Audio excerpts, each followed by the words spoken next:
Protogyrou, and I've got my sidekick, Leonard Tengco, here. I'm Rob. And Leonard asked me to help out with this. So we were trying to figure out where can we go since we're talking to young lawyers. And we always see there's pitfalls in government. And every one of you should somehow aspire to be involved in government. And it's something that I always did and had a great opportunity. I served for 6 years on Norfolk City Council. I did lose an election for mayor, but I had always believed in floating in and out of government. So I had term limited myself, so I was in my last term as it was. And in Norfolk, we have an ordinance that if you're on the council and run for mayor and lose, then you have to come off. And so I ended up retiring and have retired and receive a small retirement at a very young age from the city.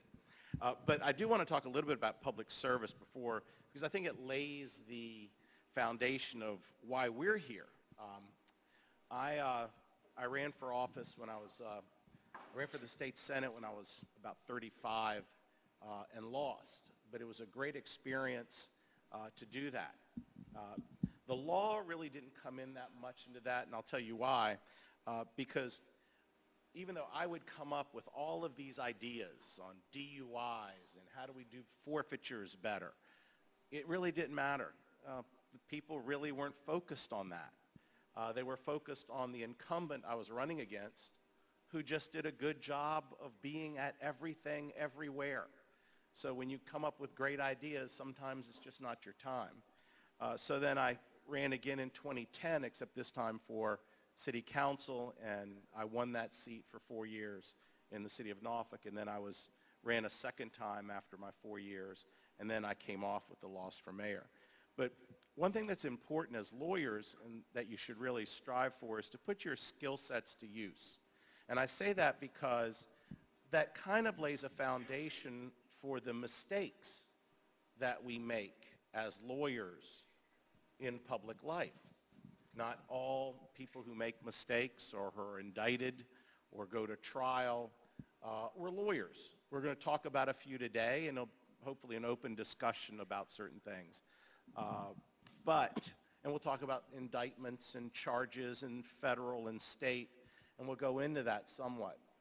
But you have a certain skill set that you bring to the table that really is important as a councilman, as a delegate. There's very few lawyers in Richmond now, very few that are in Congress now.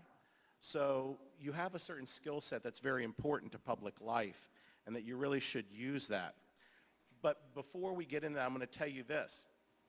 Before I ever ran, somebody had asked me, a particular party had asked me to run for Commonwealth's attorney. I had been out of practice, I had been out of law school probably about 8 years or so. And I went to one of my senior partners. I was at a large law firm, and I said, "What do you think?"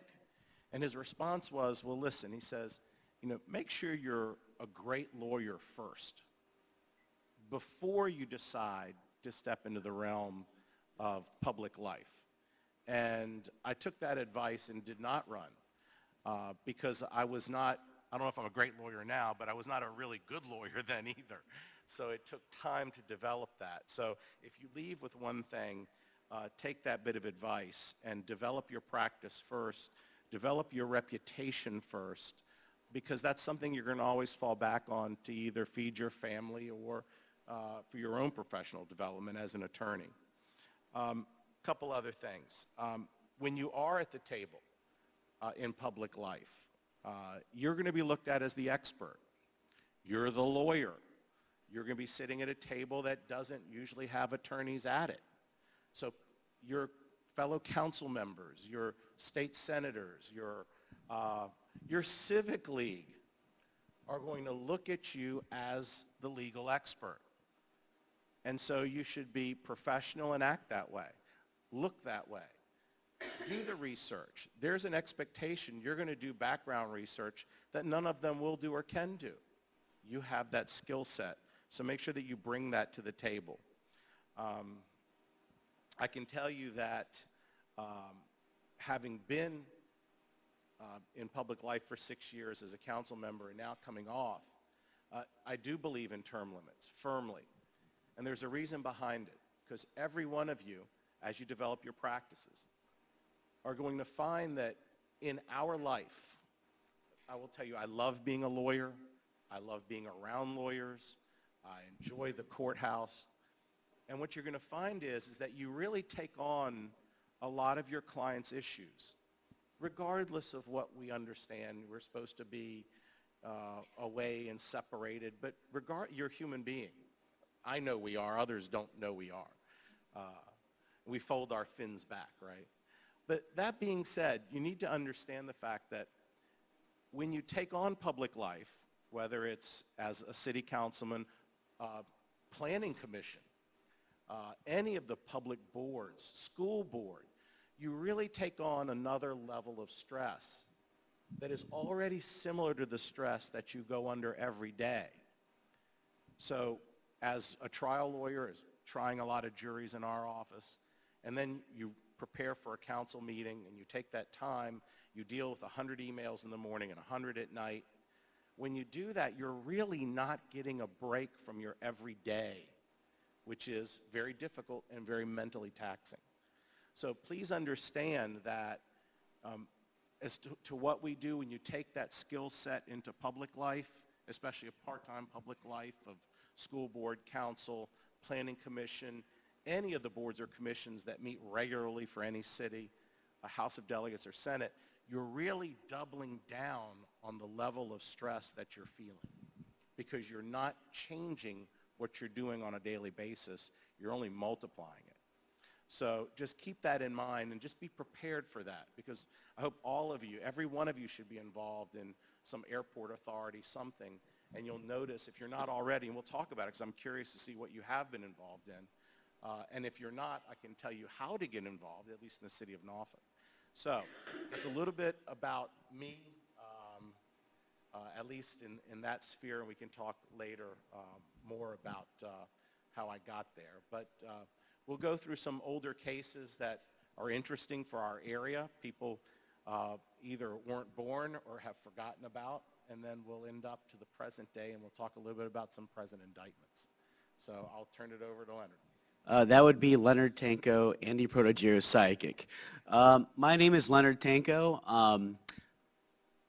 I am not only a licensed attorney with the Virginia State Bar, but I am also, can you all hear me by the way? Okay, that's good. I was also elected by the majority of the citizens during a presidential election year about 4 years ago. I declared my candidacy at the age of 29 years old. Could you raise your hand just by who's a millennial or considers them a millennial? Anyone? No, come on, raise it higher like you're proud. All right, now with that being said, try looking at me, because apparently I've been aging pretty well, and when I'm the only person, I'm the only citywide elected official in the city of Virginia Beach with a law degree. So when I demand to be taken seriously, they're like, aw, good old Leonard Tengco on the school board, where the average median age is 65. But it is critical for all of us in this room who are old, young, whatever, like Andy said, to be involved in the political process. When I ran, I was 29 years old, but I was 30 when I was finally elected years old. I had been laid off from 2 jobs. I graduated law school in 2007. I was laid off twice in 1 calendar year. I was feeling very depressed, wondering what the heck, you know? Oh my God, I gotta go back to home to my tiger mom, and she's gonna yell at me, ask me what the heck, you know, what's gonna happen to you? It's like, you know, you're an embarrassment to your entire family kind of thing.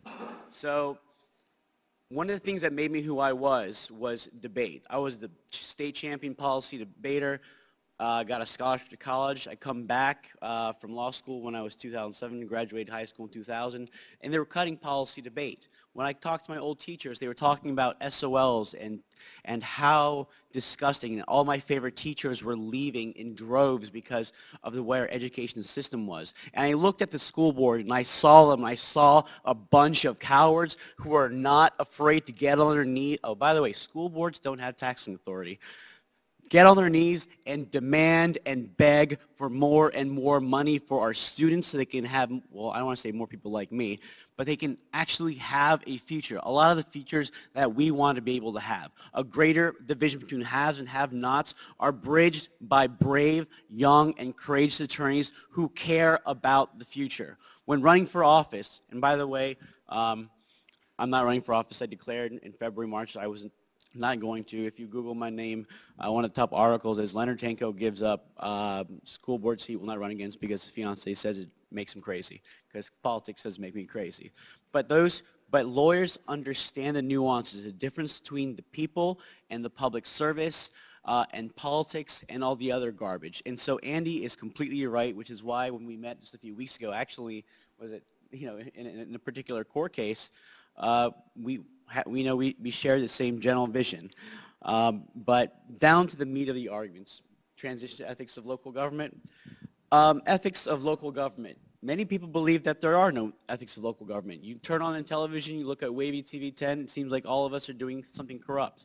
In fact, the reason why that you don't have an outline right now is that I'm embroiled in the middle of a Conflicts of Interest Act myself.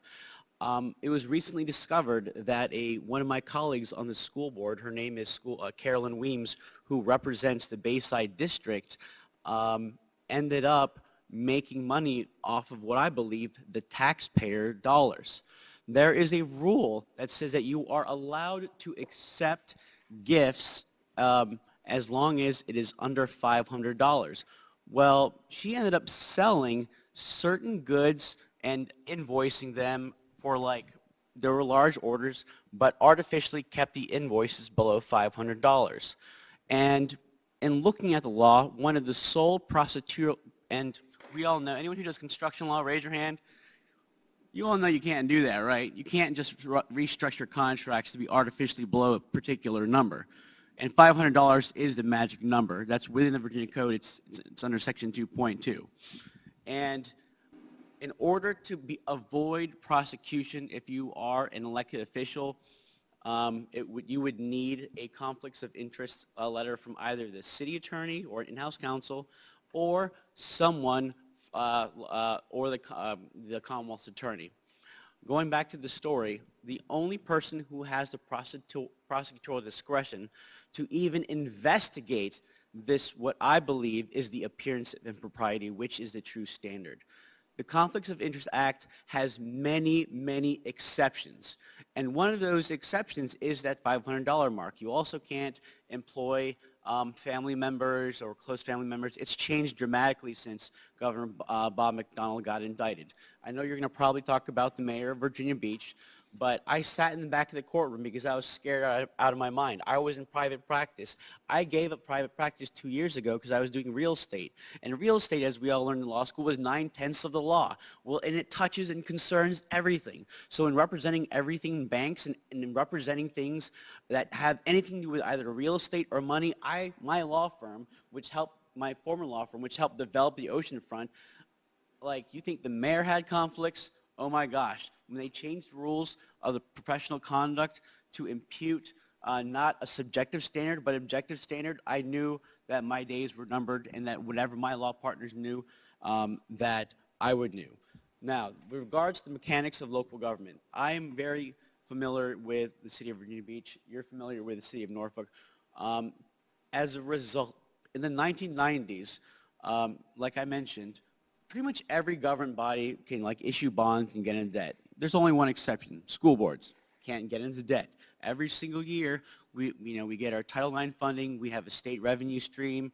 We basically have to predict the future. And if you go over by even just a couple $1 million, $1 million, which is very small chunk change, when you have millions of dollars to deal with, you have the risk of being prosecuted for malfeasance. And that is exactly what happened in the late 90s.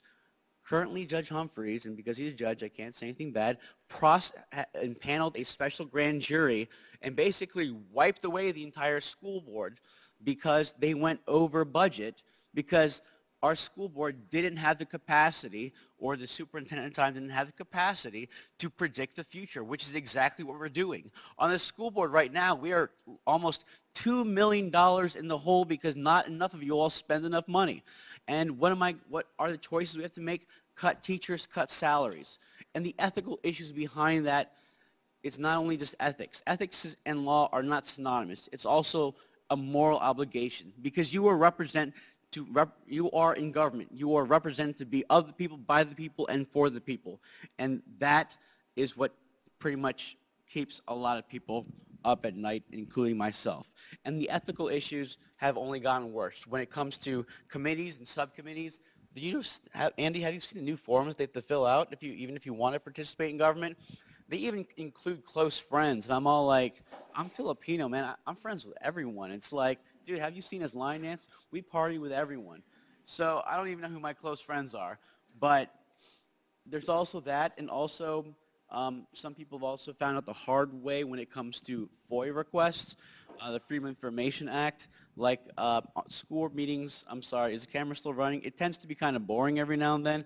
So, you know, sometimes when you write things down, you're like, really, what's going on? So I tried to adopt the Tengco Snapchat protocol, where things just automatically disappear after you send the writing, but apparently my legal counsel said that was unethical and illegal, but whatever. So, okay, fine, no Snapchat.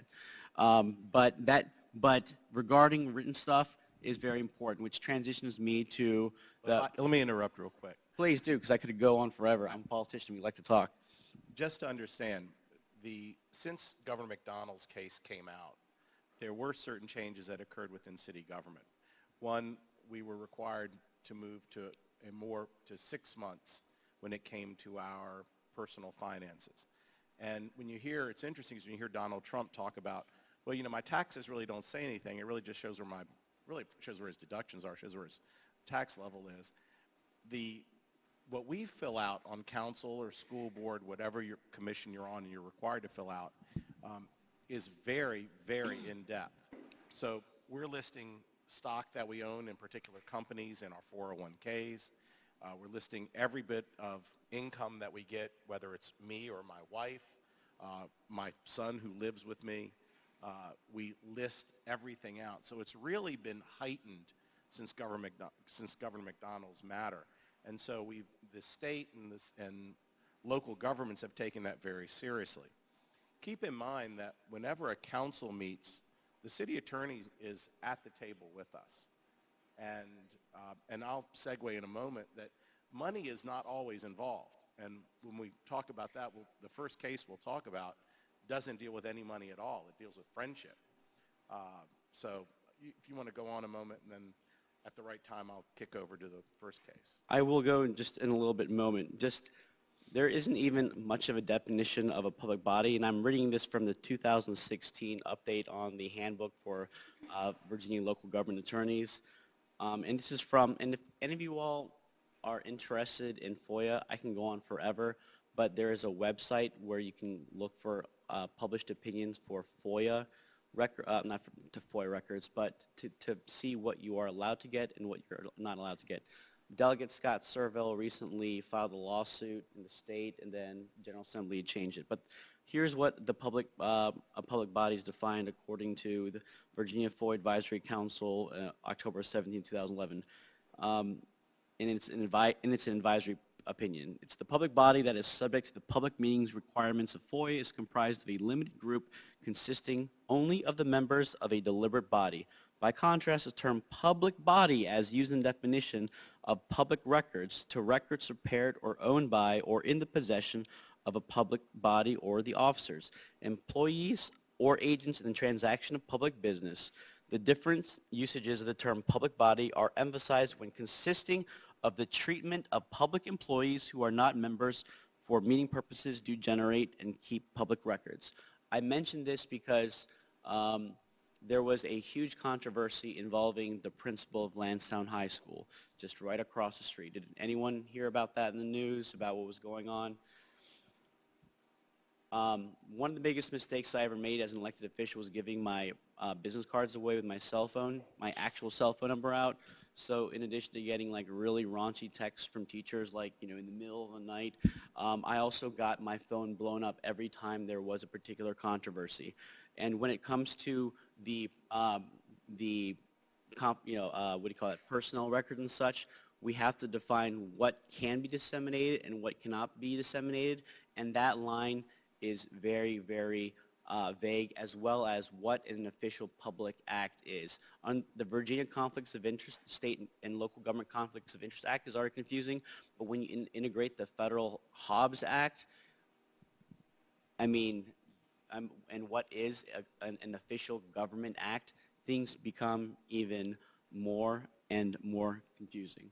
Well, just to give you an example, Hobbs Act discusses extortion, but when you go back to 1989, we had a general district court judge in the city of Norfolk named Joseph Campbell. Does anybody remember Joe Campbell? Well, you're a young lawyer, I understand that. Joe Campbell was a great guy, just a super fella, and he was he had been a former Commonwealth's attorney, and in 1989 he was on the bench, and he was the kind of guy you could go to. Now, think about that. He was the kind of guy you could go to, hey, I need some help with something, can you help me judge? We know judges like that right now, don't we? And there have been times in present day, I'm in my 30th year of practice, where I have to tell the judge, we can't do that, or I can't do that, even though we want to, because he's a buddy of mine. I've known that judge for 30 years or for 25 years, and perhaps he wants to help you, but he can't. You have to sometimes say, I don't think we can do it this way. I think we have to publish this, or I think we have to do this here. Well, Joe Campbell was a great fellow. And at the time, there was a Commonwealth's attorney in Virginia Beach whose name was Paul Shortino. Is anybody familiar with Mr. Shortino? Yes. Just like the typical juror, I understand that we're going to let you go at the end of the day, okay? You won't make the panel. Well, Paul Shortino was a pretty popular guy, but Paul had had a car accident, and it exposed the city to about $1 million, the city of Virginia Beach, in the late 80s. Well, lo and behold, he has a minor car accident in the city of Norfolk. And during that time, his lawyer, who I believe is still in practice and another good guy, decides, well, let's go talk to Judge Campbell. Let's go talk to him in chambers. So Judge Campbell has the classic open door policy, sure, come on in. And they sit down and they talk. And the lawyer goes through a couple of things saying, can we do this, Judge? Can we do that, Judge? And Judge is saying, well, we really can't do that. We really have to do it in open court. We have to really keep his name on the docket, and it's got to be public viewed. But we can do something. How about, and I think that the lawyer may have mentioned, well, can we change his name on the docket? And so Judge Campbell says, well, let me see what I can do. And he goes out into where the clerks sit, and he says, let's make an adjustment on the name on the docket. And lo and behold, they do. They add an H, they add an E, they adjust the middle name and the first name, so it doesn't really look like the same guy. Well, he ends up paying the $60 fine, and in turn, they go about their way. Well, it comes out because it takes two to conspire. He asked the clerk to do it. This is back in the day that judges and lawyers didn't really know how to type, frankly. So he has to get the clerk to do the change on the computer for him. And in fact, you can come into my office, and there are lawyers who practiced 30 years or so who aren't that great with the computer and don't know how to type either. In fact, when I first started practice, you weren't allowed to type if you were a lawyer. That's what the secretary did. Well, that's what happened to Judge Joe. He didn't go in and make the adjustments himself. Somebody else did. Well, when somebody else makes adjustments on the docket, if you don't keep the secret, somebody else may not keep the secret. Next thing you know, it gets out. Well, he gets charged. He gets charged. And it's interesting because when you read the case, it really is a consummate case for trial lawyers, or appellate lawyers, really. So he gets charged. And it's interesting because one of the questions was whether the harm or prejudice to another's rights is not an element of forgery of a public record, because that's what he ultimately was accused of. Well, he goes to trial. He loses. And this was, I remember, because our office was across the street in downtown Norfolk, this was a big thing.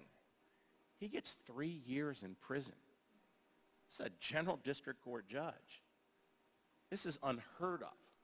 Well, what ends up happening is it goes up on appeal. Well, one of the issues wasn't preserved.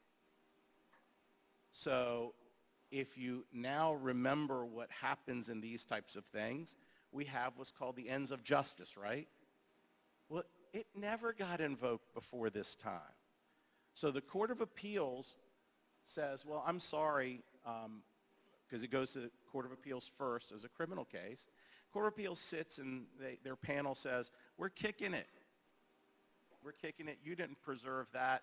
And as far as we're concerned, you don't have to have harm of another when it comes to fraud. Well, they asked for an en banc hearing. And one of the wildest things, en banc, the Court of Appeals says, you know what? The ends of justice say that a particular jury instruction should have been given, and it would have changed the result of this case. And therefore, en banc, the Court of Appeals says the ends of justice require it. And it's one of our rules. Well, no one had heard of it. The Court of Appeals is the one who jumps in and says, I don't care whether you preserved it or not, we're going to do this. And so in turn, the Virginia Supreme Court gets the case, and they agree.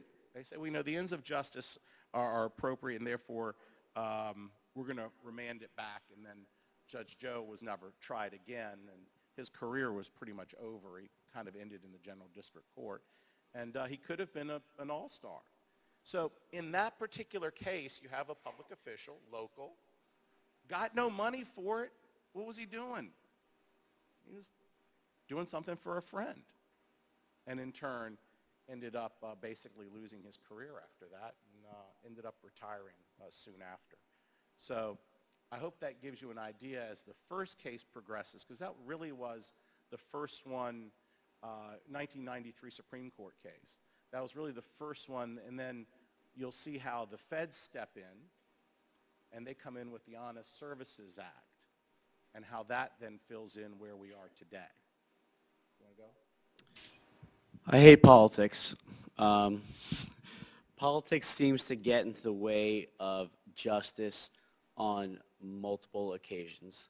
I'm going to go back to the reason about my school board colleague who had made $55,000 to $56,000 off of the backs of taxpayer money. We were elected into public office to represent the government and represent the people and not to profit off of them. And the fact that our Commonwealth's attorney has not exercised his discretion, basing it on some bogus public opinion that he believes insulates her from prosecution, makes me sick to my stomach. Because I know that most of you all do not know the story, but the fact of the matter is that one example of an appearance of impropriety, which is a standard, and it's going to be one of the few areas that you find in the Virginia State Conflicts of Interest Act where it is to be liberally construed. So, you know, we all heard in law school the sniff test. If it didn't smell right, it's probably bad. But the fact of the matter is that her invoices that she called off as contracts were sometimes 20 cents below the $500 exception. Yet, we have politics getting involved. We had a city council member by the name of John Moss come to the rescue, and which I don't even think he should have made a comment because his wife is a school teacher, yet he has the ability to vote on whether or not or how much funding the school division gets. There's also a woman named Carrie Doherty, who is related to a gentleman named Judge Mahand, who weighed in the story and said what Carolyn Weems did was not correct. And so me being the only attorney saying I demand justice, the fact is that When I was working for legal aid, when I was working as a prosecutor, when I was working as a law clerk, the amount of money that she made from 2009 to 2016 exceeded the $55,000 salary that I got. And I know the camera is on, but if she doesn't give that money back, I'm going to demand her resignation at the next school board meeting, because she has to resign, because otherwise the integrity of the public trust in governments is going to be compromised. We will be hearing stories that Andy has been, that Andy has done, but whether level of government, the reason why our government works is because of the public trust, and when you compromise that public trust, we get what we have today, pretty much anarchy in the public system. And if it appears that local government officials don't have the ethics to even do what they want to do, then we might as well not even have elected representatives. It made me sick to my stomach to know that I'm not going to name jurisdictions because I don't want to be sued for defamation. I only have 3.5 months of governmental immunity left, and I don't want to be sued after that fact. But the fact is that there's a lot of behind-the-scenes actions going on, and if you exercise your due diligence by FOIA requesting it and demanding it, one of the biggest responses that governments give is to charge 50 cents per page. I'm like, you're not the clerk of the court. Send it to me via electronic format. Or, I don't want to put this in writing. I can demand from you documents over the phone and give you a place to send it. That is how the government reacts. There is a bunker mentality in government where they do not want to share information with you because no one wants to lose their jobs. Segue to that? I can take one. Another case that came about, are anybody familiar with Phil Hamilton's case? State senator from Newport News. Familiar with Phil? Well, Phil was a very popular state senator from Newport News. And Phil was looking to, he was known as an educator.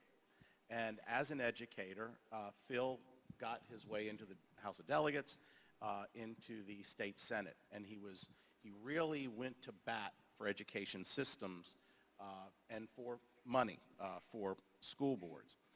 Well, in the mid-2000s, early 2000s, we hadn't seen local prosecutions. Mr. Habermeyer, you can correct me or not.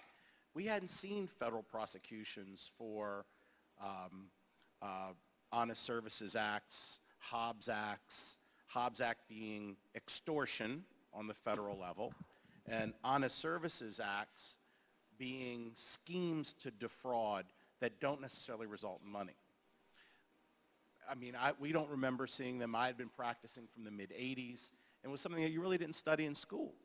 So all of a sudden, Phil Hamilton hits the pages. Phil's from Newport News. He ended up getting about 9.5 years in federal prison. And it was kind of the first of a new age in the mid-2000s when this started. He was indicted in 2006. And what Phil was charged with was he had solicited a paid position. Remember, he's a state senator, through Old Dominion University with a teacher training program for which he helped secure $500,000 in state startup money. And of all the ironies, when it came time for Phil's trial, the president of Old Dominion at the time hightailed it back to Canada. So she would have been a witness in this case, and ultimately, I don't know if she testified in the end or not. I don't believe she did. And so Phil, in turn for securing what the evidence was, for securing $500,000 for this Old Dominion startup, negotiated, according to the evidence, a salary of $40,000 a year with the school. That's it. 40 G's with the school, and he would be the director of this center. Feds jumped in and they prosecuted him, and they prosecuted him under the Honest Services Statute, which basically says that under the Honest Services fraud, it's forbidden to have a scheme to deprive another of honest services through bribes or kickbacks. Not conflicts of interest, bribes or kickbacks. And that really was the first time that we saw this. Phil when McDonald's case went up, Phil also has filed a petition with the Fourth Circuit to see if they'll allow him to come back and get resentenced or vacate his conviction for what he did. But keep in mind, as we work ourselves to govern McDonald's case, in Phil's case, it was actual $500,000 for Old Dominion, according to what the evidence was, and he was to receive $40,000 in salary back as part of him securing that for the school. It was what you consider the consummate quid pro quo, and that's really what they look for in that, because that really lays the foundation for where we are. And then what we'll do is we'll then talk a little bit about skilling, and then we'll go into Governor McDonald's case of where perhaps there really wasn't the quid pro quo with him. Do you have anything? Oh, go for it. I really like your examples. Okay. Any questions? Anything am I hitting a nerve, or just let me know. Again, angry though? Anyone? No? Nothing? Well, keep in mind, I will say this. When it comes to conflicts of interest, as we sit, and as I sat at City Hall, we routinely would turn to the city attorney. But it's pretty tight when you look at the conflict of interest. If somebody is my friend and something comes before council, just because I know them, does it sound familiar? Because don't judges look at things the same way? Judge may know you, doesn't mean he's going to rule your way. He can't recuse himself for that. Or jurors, when you're selecting a jury. Just because the juror may know somebody doesn't necessarily say that they can't give a fair and honest verdict to either side. That's not enough. So people can come before council and they can be my neighbor or a friend of mine. That doesn't mean that it's a conflict of interest. Unfortunately, when you're on a council such as that, oftentimes you really would want to vote one way, but it is your friend or neighbor, and politics then steps in, and you may vote for it because you really don't want to, and you really probably want to recuse yourself, but you can't. Or you're forced to vote no for something you really want to vote no for. So you have the city attorney there, and when you immediately say there's a conflict, the city attorney wants to know what it is, and then you sign a form right at the dais, and it says what the conflict of interest is. Usually it's a contract with somebody. Barclay Wynn, because he had a landscape business, often had contracts with developers that came through. So for Barclay, he had an opportunity to, let's say, get the contract that that particular development may have. So Barclay would often have to say, I have a conflict of interest. I can't vote on that. I don't think I had, if I think back on my 6 years, I couldn't tell you that there was a particular conflict. But when you have a quid pro quo such as this, that's a conflict, and it's glaring. Can I step in for a second? Yeah, please. I feel like I have the state bar's hotline on like my direct dial. A couple years ago, I did real estate law for about 7 years, and the last private law firm that I worked for also donated the most money to public officials, bundling them up. Bruce Thompson was one of our largest clients, and we had a huge stake when it came to this little, it's not a very hot topic, but light rail? Have you all heard of light rail? Yes. We had heavy involvement involving the light rail line. There were people who had clients who had multiple interests along the light rail line. I'm like, I'm just a goofy old school board member. I'm all about the children. But in reality, when it came down to selling public land that was owned by the school division that was adjacent to the property line where the value would increase, then that became a problem. There were a couple of instances when you go into executive session, sometimes closed session, where you talk about matters that where if it were talked about in public, it could compromise the ability to negotiate your position or your posture or whatever. That's like the main reason why you go into closed session when it comes to the sale or acquisition of property. Well, the first time I learned the hard way, we were talking about, sorry, that was very rude. We were talking about land, and I had to actually run out of executive session, had to go before the Virginia State Bar, disclose the little that I heard, had to go before, like, I can't tell you what I had to do, writing, signing statements, and there's no Chinese or firewall between me and my partners, and almost in a way was just because I heard about 20 seconds about the acquisition of potential property that could definitely benefit a client, it's now imputed to all of my law partners. Do I have to now quit my job as a result of, when you go into closed session, all it said was real estate on the agenda. And for a while, I thought that I'd have to sacrifice my day job for my $12,000 a year school board salary, and wondering what the heck is going on. Is it truly worth it? And that's probably one of the main decisions why I chose not to run for public office again. But that is one of many examples, and that's probably the most toned down example of a conflict of interest involving an elected official who is also happens to be an attorney. Because as an attorney, we all know we have a duty to our clients, and as an elected official, we have a duty to our constituents, and sometimes, almost often too much, they conflict with one another. Certain policy when I was on council. I didn't talk to developers, and it probably was something that helped cost me an election for mayor. When I first came on, and I will tell you what ended up happening as a backstory before I get into Enron. I had a developer, I think I'd been on council like 2 weeks, and he goes, "I'm going to come meet with you." And he came to my law office, and he had a plan for something in my ward. In Norfolk, we have wards. And I said, okay. I was excited. I was brand new, and I thought it'd be pretty neat. So he brings me these plans. He lays them out, and there's happens to be somebody else there, not a lawyer, not from my law firm, who was involved in city government, happened to be there at the meeting in my office. Well, what bothered me was I'm hearing all this great stuff and what he wanted to do in my ward. And I said, sounds terrific. Looks great. Remember, we probably a half-hour meeting. By the time he left, by that evening, somebody had texted me or called my office and said, hey, I heard you like so-and-so's plan. I said, well, I just saw it. It was, in fact, I even asked this person, do you want this to remain confidential? And he said, yes.